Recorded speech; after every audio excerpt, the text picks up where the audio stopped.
Hi అండి, welcome back to my channel SS Shrival. మేమైతే మా సొంతూరు వచ్చేసామండి. అనకాపల్లి దగ్గర ఉన్న అచ్యుతాపురం దుప్పుతూరు గ్రామం అండి మాదైతే. మేమైతే ఫెస్టివల్ ఉందని చెప్పేసి అత్తయ్య వాళ్ళ ఇంటికి వచ్చాము. ఇది పండగ ముందు రోజు అండి. పండగ ముందు రోజు అమ్మవారిని ఊరేగిస్తారు. ఇలా ఊరేగించినప్పుడు అక్కడ అడ్డంగా పడుకొని ఉంటామండి అమ్మవారికి. అలా ఉండాలంటే కూడా ఉపవాసం ఉండాలి పొద్దున్నుంచి సాయంత్రం వరకు. నేనైతే అమ్మవారికి మొక్కుకున్నానండి, అలా ఉంటానని చెప్పి ఉపవాసం ఉండి నైట్ అయితే పూజ పూర్తి చేసుకొని వచ్చాము. ఎర్లీ మార్నింగ్ పండగ కదండి, మొత్తం అంతా క్లీన్ చేసుకొని కల్లాపు జల్లి ముగ్గులు అయితే వేసాం. ఈ ముగ్గులు కూడా నేనే వేసానండి. ముగ్గులు అయితే ఎలా ఉన్నాయో కామెంట్ చేయండి. పండగ రోజు మార్నింగ్ అంతా ఫుల్ హడావిడండి. నేనైతే వీడియో తీయలేదు. ఈ వీడియోస్ అన్నీ కూడా మా యశు, మా అన్నయ్య, మా తమ్ముడు వీళ్ళంతా తీశారండి. అమ్మవారు అయితే ఇలా ఉంటారండి. ఆ తల్లి గుడి కూడా వద్దని చెప్పారు, పాకలోనే ఉంటారండి తల్లి అయితే. విగ్రహాలు కూడా ఏముండవు, గద్దెల కట్టారండి ఆ రూమ్లోని. ఆ తల్లిని అలా కోర్చుకుంటాము. తల్లి అయితే చాలా ఫేమస్ అండి. వాళ్ళు వీళ్ళు చెప్పడం కాదు, నేనైతే 2 కోరికలు కోరుకున్నాను. నా కోరికలు కూడా తీరాయండి. నా కొడుకు పుడితే మేకపోతుని వేసుకుంటాం అని చెప్పి ఇలా మొక్కుకున్నాము. మేమైతే మేకని స్నానం చేయించి ఇలా రెడీ చేస్తున్నామండి. నాకు పట్టుకోవడానికే భయం వేసింది, అందుకే మా తమ్ముడిని పట్టుకోమని చెప్పి నేనైతే పసుపు అవి రాసి ఇలా బొట్లు పెట్టాను. నేను పండగకి అయితే ఈ విధంగా రెడీ అయ్యానండి. ఎక్కువ అయితే రెడీ అవ్వలేదు, ఎందుకంటే ఫుల్ వర్క్ ఉంటుంది.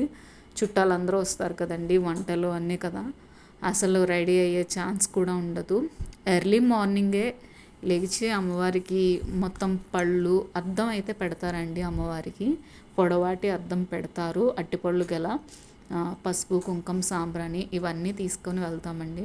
మార్నింగ్ వీడియో తీసే టైం కూడా లేదు, నేనైతే తీయలేదు. అమ్మవారికి పళ్ళన్నీ సమర్పించేసి పూజని 11 పూర్తి చేసేస్తారండి ఊర్లో జనమంతా. అమ్మవారికి తలుపులు వేసి ఇలాగా మేకపోతులు అయితే 1 గంటకి ఆ తల్లిని పడుకోబెడతారు, నిద్ర చేయిస్తారండి.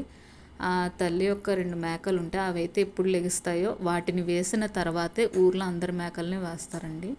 అందరూ అయితే వెయిట్ చేస్తున్నారన్నమాట. తల్లి మేకపోతులు 2 పడ్డాకే వీళ్ళందరికీ పడతాయి కదండి, అందరూ అయితే వెయిట్ చేస్తున్నారు. మా వాళ్ళు కూడా వెయిట్ చేస్తున్నారు. ఈ విధంగా అయితే మధ్యాహ్నం అంతా ఏర్పాట్లన్నీ జరిగాయి. ఈవినింగ్ ఫుడ్ ప్రిపరేషన్ కూడా అయిపోయిందండి. ఈవినింగ్ అయితే యశుతో డ్యాన్స్ ప్రోగ్రామ్ ఒకటి చేయించామండి, భరతనాట్యం. ఎంతైనా సొంతూరులో చేయించేది వేరు కదా, ఆ ఫీలింగే వేరు కదా. యశు అయితే ఆ రోజు నాట్యం చేసిందండి. ఈవినింగ్ చాలా బాగా చేసింది. ఊర్లో అందరూ కూడా చాలా బాగా మెచ్చుకున్నారండి. పాప అలా డ్యాన్స్ చేయడం చూసి ఎంతో మెచ్చుకున్నారు.